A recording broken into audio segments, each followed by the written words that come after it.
வணக்கம். அபிராமி அந்தாதி பாடல்களை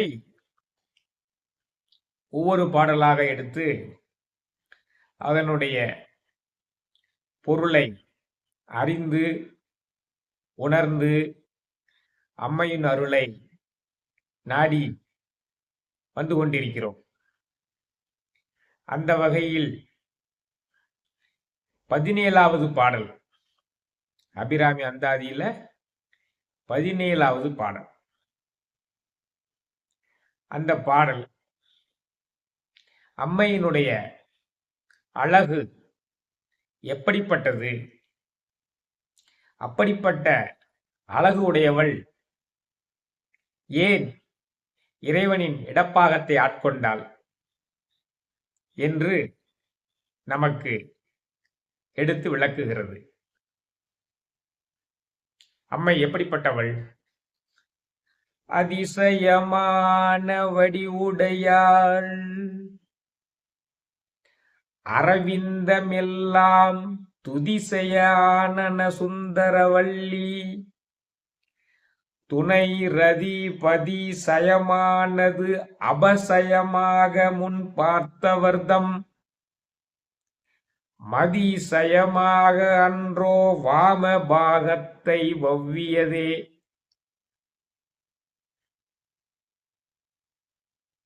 என்கிறது அந்த பாடல். பாடல் 4 வரிதான்.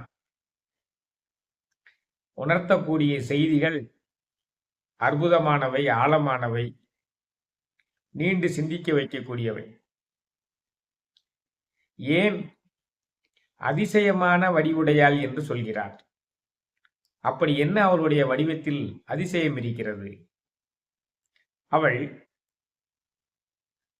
தன்னுடைய பக்தர்களுக்கும் அடியார்களுக்கும் அருள் புரியும் பொழுது தாய்போல் வந்து அருள் புரிவாள். ஞான சம்பந்தர் அழுதபோது ஞானப்பால் ஊட்டினாள். அபிராமி பட்டர் வருந்தி அழைத்த போது வந்து தன்னுடைய காதணியை கலற்றி வானில் எரிந்து விண்ணில் எரிந்து பௌர்ணமியை உண்டாக்கினாள். அதே சமயத்தில் மூர்க்கமாக போரிட்டு மகிஷாசுரனை அழித்தாள். அவளிடம் இப்படி மூர்க்கமான குணங்களும் இருக்கின்றன, பரிவான குணங்களும் இருக்கின்றன, அன்பான குணங்களும் இருக்கின்றன. அப்படி என்றால் அவள் அதிசயமான வடிவுடையவள் தானே. அதான் சொல்றார், அதிசயமான வடிவுடையாள் அரவிந்தமெல்லாம் துதிசையான சுந்தரவல்லி. அரவிந்தம் என்றால் தாமரை மலர். தாமரை மலர்கள் எல்லாம் ஒன்று கூடி வணங்குகின்ற வள்ளிக்கொடி போன்ற அழகானவள். தாமரை மலர் அழகும் நறுமணமும் மென்மையும் உடையது. தாமரை மலர்கள் 1000 கோடி தாமரை மலர்கள் இருந்தாலும், உலகத்தில் உள்ள தாமரை மலர்களை எல்லாம் ஒன்று சேர்த்தாலும் அதைவிட அழகானவள், நறுமணமானவள், மென்மையானவள், வள்ளிக்கொடி போன்ற அழகானவள் நம்முடைய அபிராமி வள்ளி. அதான் அரவிந்தமெல்லாம் துதிசையான சுந்தரவல்லி. அவள் வடிவு அதிசயமானது, அதிசயமான வடிவுடையாள். அரவிந்தமெல்லாம் துதிசையான சுந்தரவல்லி.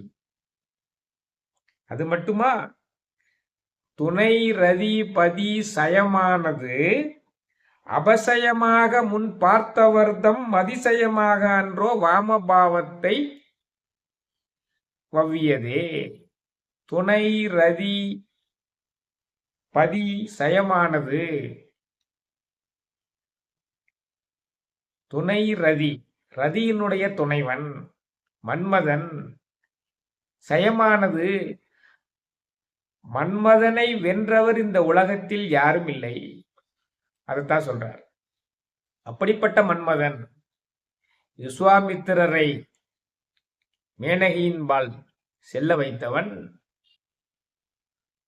ராவணனை சீதையின்பால் செல்ல வைத்தவன் இந்திரனை அகலிகையின்பால் செல்ல வைத்தவன்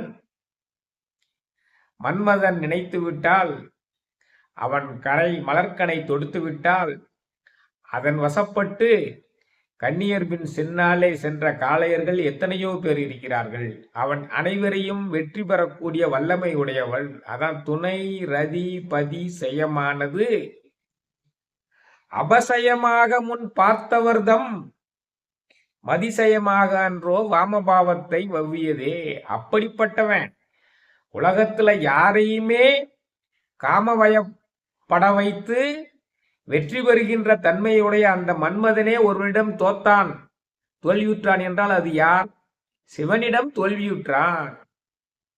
சிவனிடம் அவன் ஏன் தோல்வியுற்றான்? தாட்சாயணியாக அம்மை பிறந்திருக்கும் பொழுது, சிவனை சேர்ந்திருந்த பொழுது, தட்சன் சிவனை மதிக்காமல் யாகத்தை தொடங்கினான். இப்ப தாட்சாயணி சிவனையும் மீறி என் அப்பனுக்கு நல்ல புத்தி புகட்டி வருகிறேன் என்று வந்தாள். எடுத்து கூறினாள். அவன் கேட்கவில்லை. ஆதலால் தட்சனுடைய அந்த யாக குண்டத்திலேயே விழுந்து தன்னுடைய அவதாரத்தை முடித்துக் கொண்டாள். அதை கேள்வியுற்ற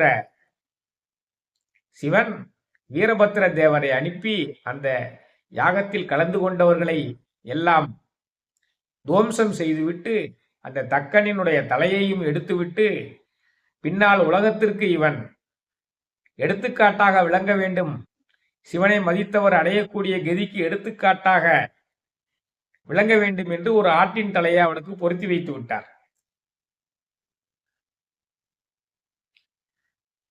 பொருத்தி வைத்துவிட்டு தாட்சாயணி தேவி இருந்ததால் தவக்கோலத்தில் அமர்ந்து விட்டார்.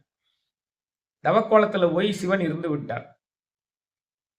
அதே சமயத்தில் தாட்சாயணி தேவி இமயவான் மைனாவதி மகளாக பர்வத ராஜகுமாரியாக பார்வதி என்ற பெயரோடு பிறந்து சிவனை அடைய வேண்டும் என்று பெருந்தவம் புரிந்து கொண்டிருக்கிறார்.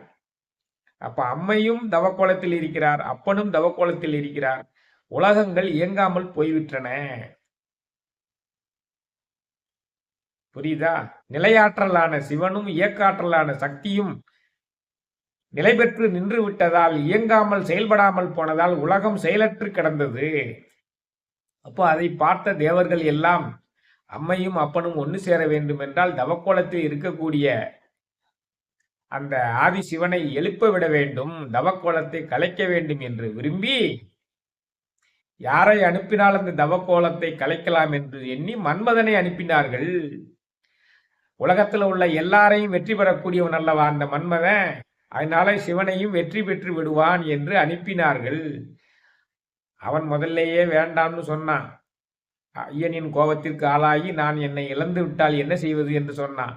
எப்பா, உன்னை விட்டா இந்த காரியத்தை செய்யறதுக்கு ஆள் இல்லை, அஞ்சாமல் போய் நீயே செய், உலகமே தலைப்பதற்காக ஒருத்தனை பலி கொடுத்தால் ஆக ஒன்றும் அது தவறு கிடையாது என்று மன்மதனை வற்புறுத்தி அனுப்பினார்கள். மன்மதன் போய் மலர்கனையை தொடுத்து சிவனை எழுப்பி விட்டான். சிவன் தவக்கோலத்தில் இருந்து எழுந்து தீராத சினத்தினால் தன்னுடைய நெற்றிக்கண்ணை திறந்து மன்மதனை எரித்து விட்டார்.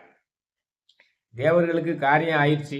மன்மதன் எரிஞ்சா என்ன இருந்தா என்னன்னு சொல்லி, ஐயா நீங்க பார்வதி தேவிய மணக்க வேண்டும் என்று சிவபெருமானிடம் கோரிக்கை வைக்க, சரி உங்கள் விருப்பப்படி செய்யுங்கள் என்று ஆதிசிவன் சொல்ல, அங்கீரச முனிவரனுடைய தலைமையில சப்த ரிஷிகளை அனுப்பிச்சு அந்த இமயவான் பர்வதராஜன்கிட்ட போய் பார்வதியை பெண் கேட்டார்கள். ஐயனுக்காகவே பிறந்தவள் இந்த பார்வதி தேவி, நீங்கள் பெண் கொடுக்க வேண்டும் என்று கேட்டார்கள். அவனும் ஆதி சிவனே நமக்கு மருமகனாக வருகிறான் என்றால் எனக்கு என்ன குறை வரப்போகிறது, சரி என்று சொல்ல எத்தனித்த பொழுது அவளுடைய மனைவி மைனாவதி, எப்பா இப்பந்தான் அவரு தாட்சாயினியினுடைய தந்தையான தட்சனை தலையை வெட்டி ஆட்டின் தலையை ஊத்தி பொருத்திட்டாரு, நமக்கும் அந்த நிலைமை வந்துடக்கூடாது, வேண்டாம்னு கொஞ்சம் தயங்கினாள். இப்போ முனிவர்கள் எல்லாம் அவளிடம் எடுத்து கூறினார்கள், பார்வதியினுடைய தாயாரிடம். அவன் சிவநிந்தனை செய்ததால் தண்டிக்கப்பட்டான். சிவநிந்தனை செய்யாதவர்களுக்கு எல்லாம் அவர் விரும்பி அருள் புரியக்கூடியவர். மிகுந்த உலக உயிரினையும்பால் அன்புடையவர். அதனால் நீங்கள் தயங்க வேண்டாம் என்று எடுத்து கூறி சம்மதிக்க வைத்து அந்த சிவன் பார்வதி கல்யாணத்தை நடத்தி வைக்கிறார்கள். அதைத்தான் இங்க சொல்றாரு. உலக மக்களை எல்லாம் வெல்லக்கூடிய மன்மதனே தோற்ற ஒருவர் இருக்கிறார் என்றால் அவர் அந்த ஆதிசிவன் தான். அப்படிப்பட்ட ஆதிசிவனுடைய இடப்பாகத்தை நீ எடுத்துக்கொண்டவளே.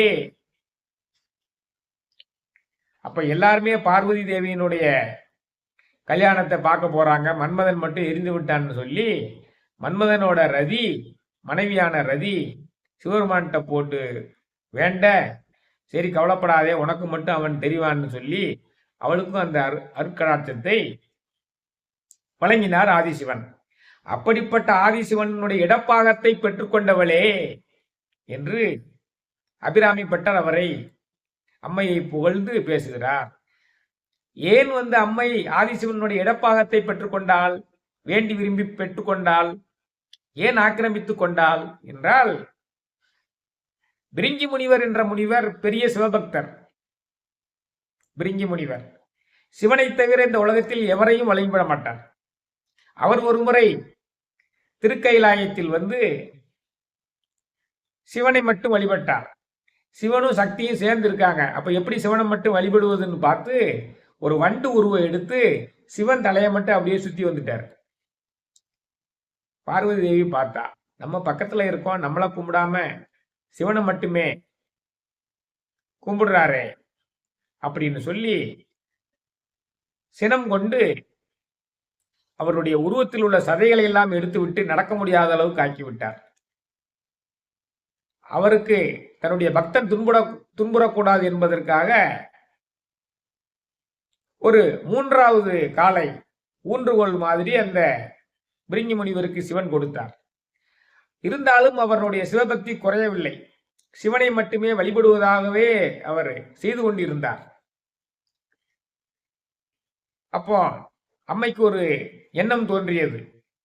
நாம் சிவனிலேயே பாதியாக இருந்து விட்டால் எப்படி இவரால் சிவனை மட்டும் வழிபட முடியும் என்று சொல்லி கௌதம முனிவரனுடைய ஆசிரமத்திற்கு சென்று கேதார கௌரி விரதம் என்ற ஒரு விரதத்தை மேற்கொண்டு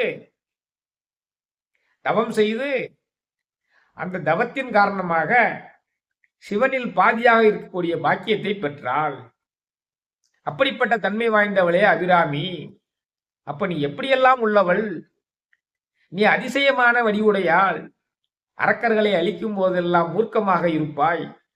அடியார்களுக்கு அருள் புரியும் போதெல்லாம் அன்னையாக இருப்பாய். அதனால நீ அதிசயமான வடிவுடையாள். அரவிந்தமெல்லாம் துதிசையான சுந்தரவல்லி. உலகத்தில் உள்ள தாமரை மலர்கள் எல்லாம் ஒன்று சேர்ந்து வந்தால் கூட அதைவிட அழகானவள். உலகத்தில் உள்ள தாமரை மலர்களை எல்லாம் விட வாசம் பொருந்தியவள். உலகத்தில் உள்ள தாமரை மலர்களை எல்லாம் விட மென்மையானவள். வள்ளிக்கொடி போன்ற அழகானவள். அதான் அரவிந்தமெல்லாம் துதிசையான சுந்தரவல்லி. துணை ரதி பதி சயமானது அபசயமாக முன் பார்த்தவர்தம் அதிசயமாக அன்றோ வாமபாவத்தை வவ்வியதே. ரதியினுடைய துணைவனான மன்மதன் இந்த உலகத்தில் உள்ளவர்களை எல்லாம் வென்றாலும், காமவயத்திற்கு ஆட்படுத்தி அவர்களை அலைக்கழித்தாலும் அவன் தோற்ற ஒரே சக்தி எம்பெருமான் ஆதிசிவன். அப்படிப்பட்ட ஆதிசிவனுடைய இடப்பாகத்தில் நீ இருந்து கொண்டு இணைபிரியாக இருக்கக்கூடியவளே என்று அபிராமவல்லியினுடைய அந்த பெருமைகளை எல்லாம் புகழ்ந்து அபிராமி அம்மையை வேண்டுகிறான். இப்படியெல்லாம் வேண்டினால்தானே அமாவாசை என்று அவள் பௌர்ணமியை வரவழைப்பாள், அபிராமி பட்டரை காப்பாற்றுவாள் என்பது மறைபொருள். பாட்டு நன்னா இருக்குதா? அதிசயமான வடிவுடையாள் அரவிந்தமெல்லாம் துதிசையான சுந்தரவல்லி. துணைரதி பதிசயமானது அவசயமாக முன் பார்த்தவர்தம் மதிசயமாக அன்றோ வாமபாகத்தை ஒவ்வியதே. இதான் இந்த பாடல். பொருள் உணர்ந்து அதில் உள்ள தத்துவார்த்தமான சம்பவங்களை எல்லாம் நினைவு கூர்ந்து அபிராமி அம்மையினுடைய அருளை நீங்கள் அனைவரும் பெற வேண்டும் என்பதற்காக இன்று இந்த பாடலை தந்திருக்கிறேன். மற்றும் ஒரு அபிராமி அந்தாதி பதிகத்தை எடுத்துக்கொண்டு விரைவில் உங்களை சந்திக்கிறேன். வான்மையில் வளாது பெய்க, மலிவளம் சுரக்க, மன்னன் கோன்முறை அரசு செய்க, குறைவிலாது உயிர்கள் வாழ்க, நான்மறை அறங்கள் ஓங்க, நற்றவம் வேள்வி மல்க, மேன்மைகொள் சைவ நீதி விளங்குக உலகமெல்லாம். மேன்மைகொள் சைவ நீதி விளங்குக உலகமெல்லாம். மேன்மைகொள் சைவ நீதி விளங்குக உலகமெல்லாம். நன்றி, வணக்கம்.